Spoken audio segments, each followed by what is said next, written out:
Are we filming? We are. Bitch. Hello, my name is Keith Newlove and I'm an artist.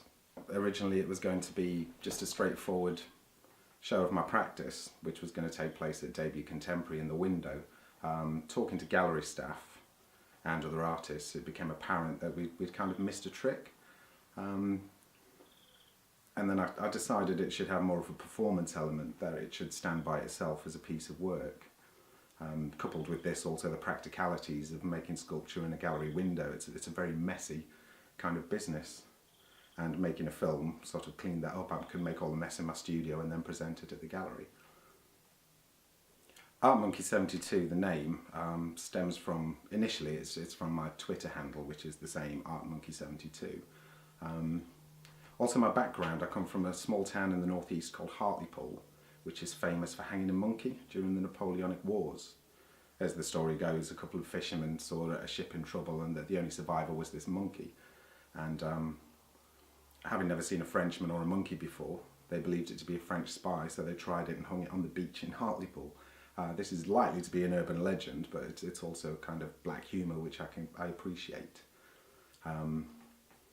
There's also an affinity with the monkey as well, or chimpanzee. I mean, chimpanzees aren't actually monkeys, they're apes, but art ape didn't really work.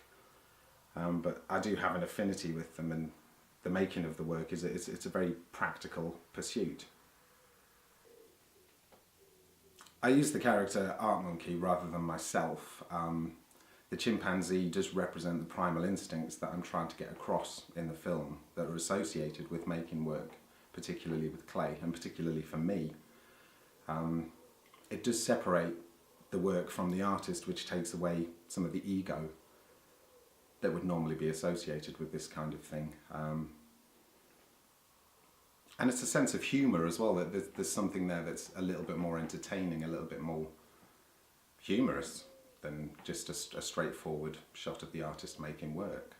But the overriding intention was to show that the primal urges, that it's from these natural animal instincts that we actually make work. The decision to use film rather than live action goes back to an earlier answer I gave about the cleanliness of sculpting. When you're making work with clay, it becomes very messy. In particular, the techniques I used here of throwing clay could have been incredibly messy. And obviously in a gallery situation, you have other people's work around as well, so you don't want to damage it. And also, a film it's transportable, movable. You can send it to a gallery as a disc, or you can email it to them. It's very easy to move. As an experience, it's entirely different to anything I've ever done before. I can be a little bit camera shy, which I suppose is another reason why I elected to use a mask and hide behind a character.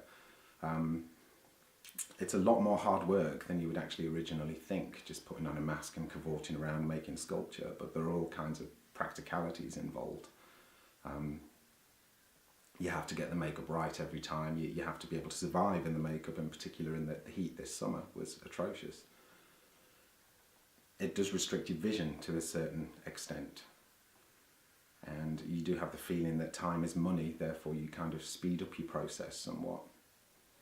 And also the collaboration with the director was also very, very fulfilling. I think we got a lot more out of the film than we would have done had I made it by myself.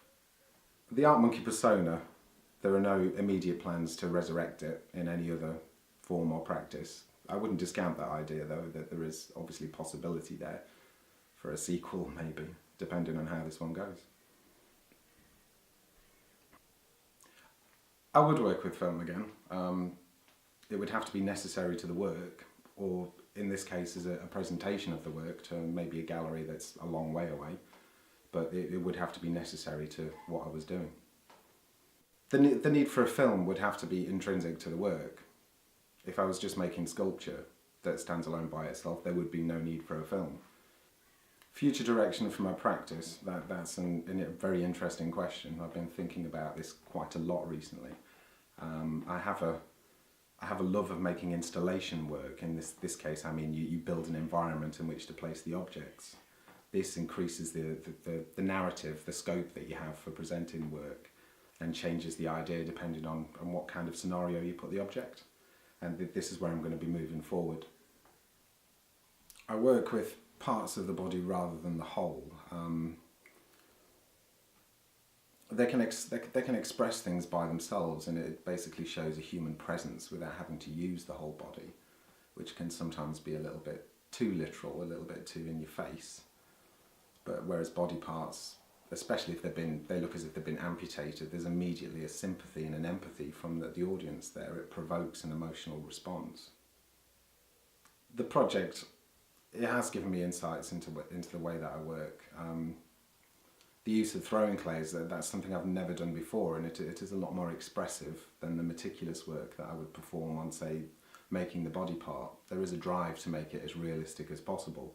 Obviously, there's still a long way to go. I'm not particularly a master at that yet, but the throwing of the clay is entirely different, and I do really enjoy the contradiction there. You've got this meticulously sculpted object, and then you start throwing things at it, which is it's a chaotic kind of approach. It's the contradiction. That's what the appeal is. I mean, humanity is a mass of contradictions. We can say we feel one way or that we think one way, yet inside we actually feel completely differently. Or you can look as if you're confident and self-assured, but inside you're falling apart, or everything's in pieces. How do I feel? Most of the time, if I'm absolutely honest, I'm terrified of literally everything. Any kind of situation can frighten me to death. It doesn't stop me from doing it, but I am terrified, which I would put down to that is still very much the little boy left inside of me. But it comes down to a very personal kind of situation. I was abandoned by my father as a baby, so I never knew who he was. My mother had a lot of children and was less than affectionate most of the time. It's definitely had an impact on my art, definitely. My work it's very much biographical in a lot of places. I do take influences from news stories and things happening in the world, but it's a cathartic experience for me. I can resolve a lot of issues within myself just from making a piece of sculpture, and I believe that these issues are things that other people have also experienced, or they've experienced similar things.